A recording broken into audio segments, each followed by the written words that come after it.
भारत माँ की इस मिट्टी ने कई ऐसे वीर सपूतों को जन्म दिया है जिनके कारनामों ने देश को आजादी दिलाई, जिनमें से कई स्वतंत्रता सेनानियों ने अपने प्राणों की आहुति दी, तो कई क्रांतिकारियों ने जेल के सलाखों के पीछे अपना जीवन व्यतीत किया।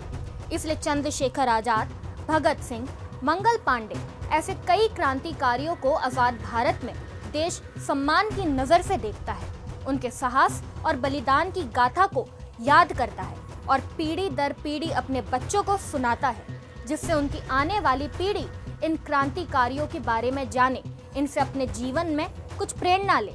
लेकिन कुछ क्रांतिकारी ऐसे भी थे जिन्हें आजाद भारत में वो सम्मान नहीं मिला जो उन्हें मिलना चाहिए था। ऐसे ही एक क्रांतिकारी थे बटुकेश्वर दत्त, जिन्होंने देश की आजादी के लिए काला पानी सहित करीब 15 साल तक जेल की सजा काटी। लेकिन आपको जानकर ये बहुत दुख होगा कि ऐसे वीर क्रांतिकारी के साथ आजाद भारत की सरकार ने कैसा सलूक किया।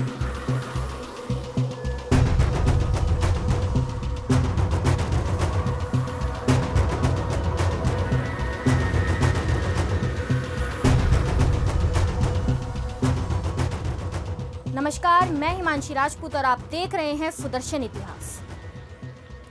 महान क्रांतिकारी बटुकेश्वर दत्त, जिनके फैन शहीद ए आजम भगत सिंह भी थे। बटुकेश्वर दत्त ने देश की आजादी के लिए 15 सालों तक अपना जीवन सलाखों के पीछे जिया, लेकिन आजाद भारत की सरकार को ऐसे महान स्वतंत्रता सेनानी की कोई फिक्र ही नहीं थी। आपको यकीन नहीं होगा कि इस स्वतंत्रता सेनानी को आजाद भारत में ना तो नौकरी दी गई, ना ही अच्छा इलाज। बटुकेश्वर दत्त को आजाद भारत में नौकरी के लिए दर बदर भटकना पड़ा। उन्हें कभी सिगरेट कंपनी का एजेंट बनना पड़ा, तो कभी टूरिस्ट गाइड बनकर पटना की सड़कों पर घूमना पड़ा। जिस आजाद भारत में उन्हें सिराखों पर बैठाना चाहिए था, उसमें उनकी घोर अपेक्षा हुई। ये दुर्भाग्य था हमारे आजाद भारत का कि एक वीर को अपने जीवन में इतना संघर्ष करना पड़ा।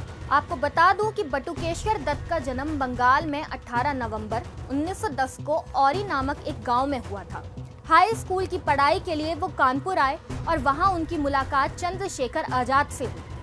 सन 1928 में गठित हिंदुस्तान सोशलिस्ट रिपब्लिकन आर्मी के सदस्य बने। यहीं पर उनकी भगत सिंह से मुलाकात हुई। उन्होंने बम बनाना सीखा।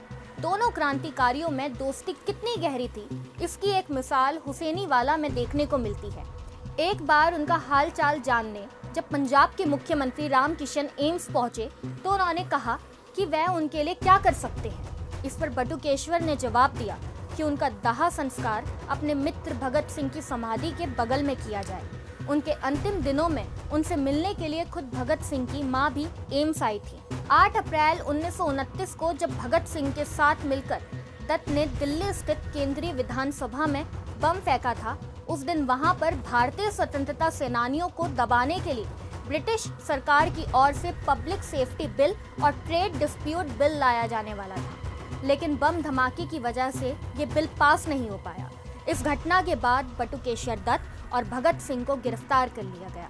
12 जून 1929 को इन दोनों को आजीवन कारावास की सजा सुनाई गई। सजा सुनाने के बाद इन लोगों को लाहौर फोर्ट जेल में डाल दिया गया, जहां उन पर लाहौर षड्यंत्र का केस चलाया गया। गौरतलब है कि साइमन कमीशन के विरोध में लाहौर में प्रदर्शन करते वक्त लाला लाजपत राय को अंग्रेजों के इशारे पर अंग्रेजी राज के सिपाहियों ने इतना पीटा कि उनकी मृत्यु हो गई। इसके बाद क्रांतिकारियों ने उनकी मृत्यु का बदला लेने का फैसला किया। इस कार्रवाई के परिणाम स्वरूप लाहौर षड्यंत्र केस चला, जिसमें भगत सिंह, राजगुरु और सुखदेव को फांसी की सजा दी गई। वहीं बटुकेश्वर दत्त को आजीवन कारावास काटने के लिए काला पानी जेल भेज दिया गया। जब उन्हें भगत सिंह और बाकी साथियों के बलिदान की सूचना मिली, तब वो बहुत उदास हुए। इसलिए नहीं कि उनके दोस्तों ने बलिदान दिया, बल्कि उन्हें फांसी क्यों नहीं दी गई। दत्त ने जेल में 1933 और 1937 में ऐतिहासिक भूख हड़ताल की। बाद में उन्हें 1947 में सेल्युलर जेल से पटना स्थित बांकीपुर केंद्रीय कारागार ले जाया गया और फिर यहाँ से 1 साल बाद 1948 में उन्हें रिहा कर दिया गया।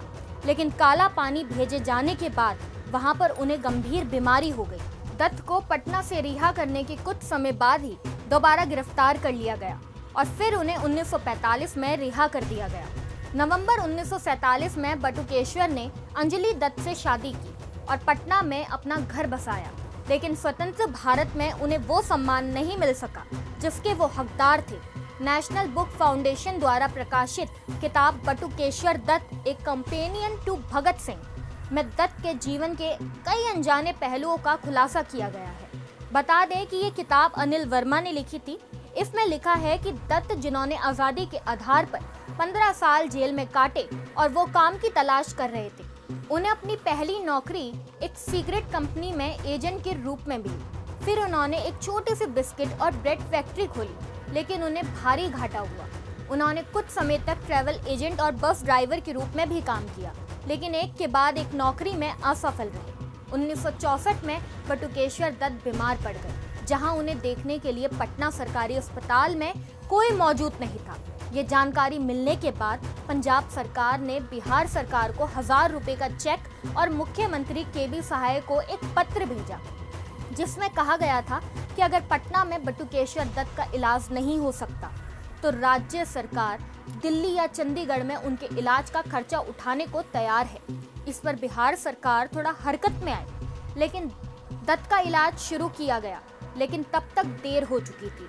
22 नवंबर 1964 को उन्हें दिल्ली लाया गया। बटुकेश्वर दत्त को सफदरजंग अस्पताल में भर्ती किया गया। बाद में पता चला कि उनको कैंसर है और उनकी जिंदगी के कुछ ही दिन बाकी हैं, जिसके चलते 20 जुलाई 1965 की रात 1:50 पर वो इस दुनिया को छोड़कर चले गए। बटुकेश्वर दत्त की अंतिम इच्छा को सम्मान देते हुए उनका अंतिम संस्कार भारत पाक सीमा के करीब हुसैनीवाला में भगत सिंह, राजगुरु और सुखदेव की समाधि के पास किया गया। हमारा आजाद भारत कसूरवार था उनकी इस हालत का।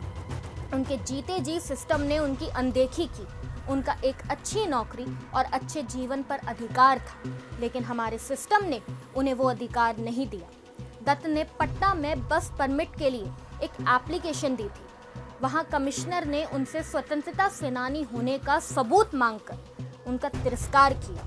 इससे ज्यादा दुर्भाग्य हमारे आजाद भारत का और क्या हो सकता है। इसलिए आज सुदर्शन परिवार उनकी जयंती पर उनका सम्मान करता है, उन्हें बारंबार नमन करता है, उन्हें याद करता है और उन्हें प्रणाम करता है। आशा है आपको वीडियो पसंद आया होगा। मैं आपसे मिलती हूँ अगले वीडियो में। जय हिंद, जय भारत।